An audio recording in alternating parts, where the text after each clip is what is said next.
Jail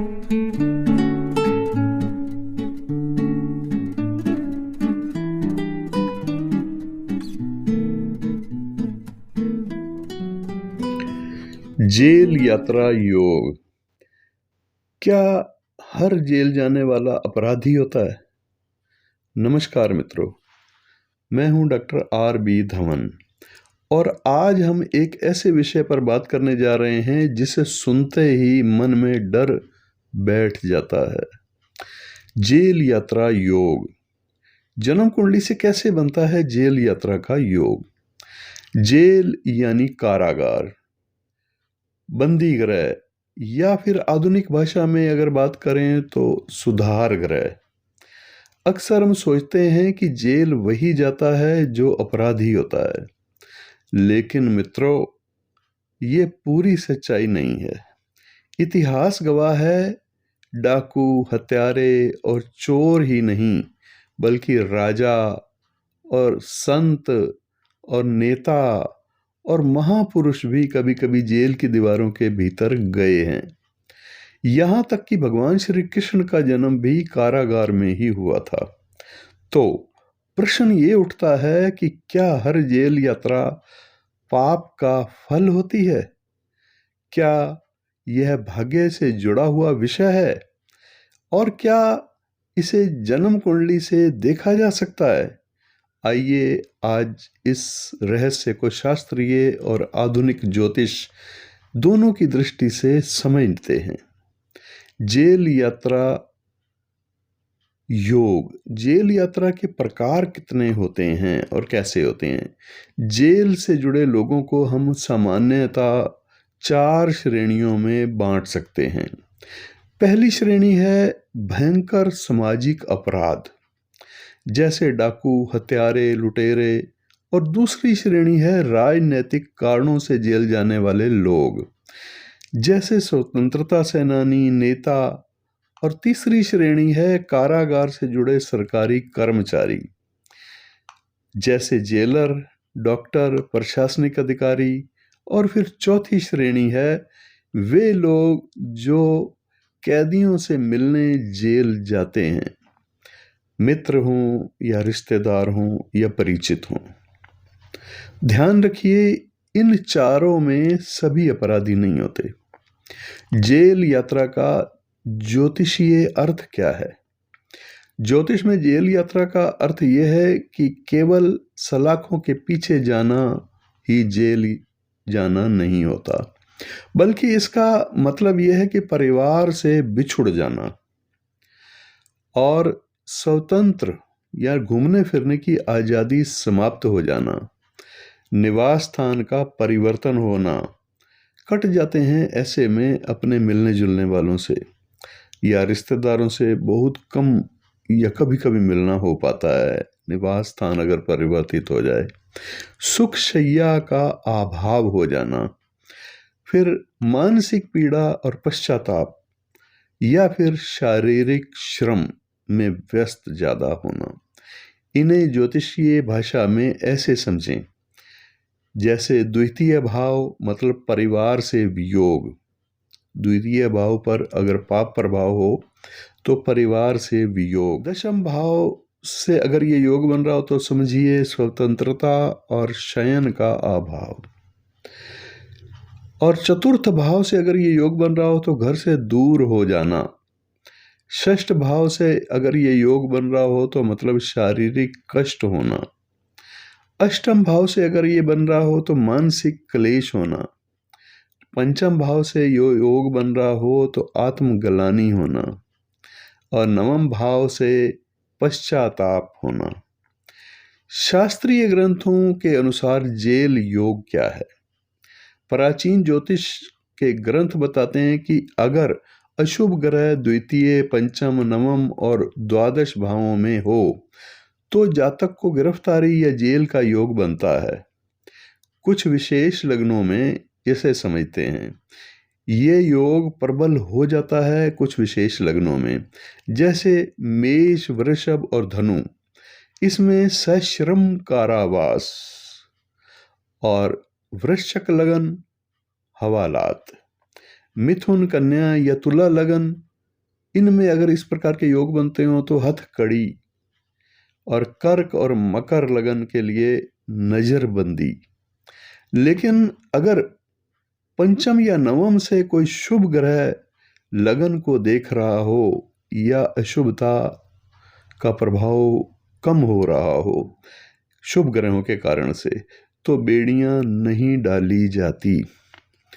12वां भाव, द्वादश भाव से मुख्यतः जेल का योग कैसे बनता है, कैसे संकेत मिलते हैं। अधिकांश ग्रंथों में द्वादश भाव को जेल, एकांत और बंधन का भाव माना गया है, परंतु केवल द्वादश भाव ही नहीं, पंचम, नवम और अष्टम भाव भी जेल यात्रा में सहायक भूमिका निभाते हैं। कृष्ण मूर्ति पद्धति से जेल यात्रा का योग समझते हैं।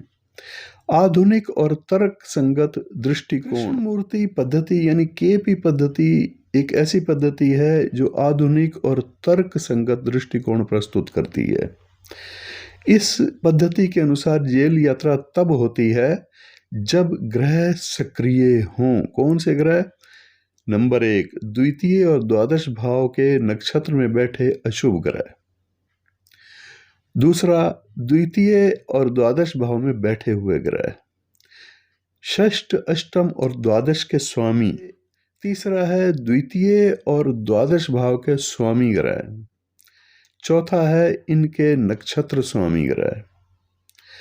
इस ग्रहों की महादशा, अंतरदशा या फिर प्रत्यंतर दशा में और साथ में अगर ये योग बन रहे हों तो गोचर पर भी जेल यात्रा निश्चित हो जाती है। जेल जाने के कारण कैसे पहचानें? लग्नेश जुड़ा हुआ हो अगर इनसे तो कोर्ट द्वारा सजा होती है, और षष्टेश जुड़ा हुआ हो अगर इनसे तो कर्ज या दीवानी मामले के कारण सजा होती है। गुरु, शुक्र और नवमेश ये कारण बनते हैं राजनैतिक कारणों से जेल हो सकती है। और मंगल, अष्टमेश चोरी या फिर डकैती के कारण से। शनि बुध का योग रिश्वत या फिर घोटाले के कारण से। मंगल, शनि, शुक्र तीनों इनसे बनने वाला अगर कोई कॉम्बिनेशन है तो अपहरण या बलात्कार के कारण से। मंगल, शनि और अष्टम भाव इनसे बनने वाले अगर योग बताते हैं जेल यात्रा, तो हत्या का आरोप इसका मुख्य कारण होता है।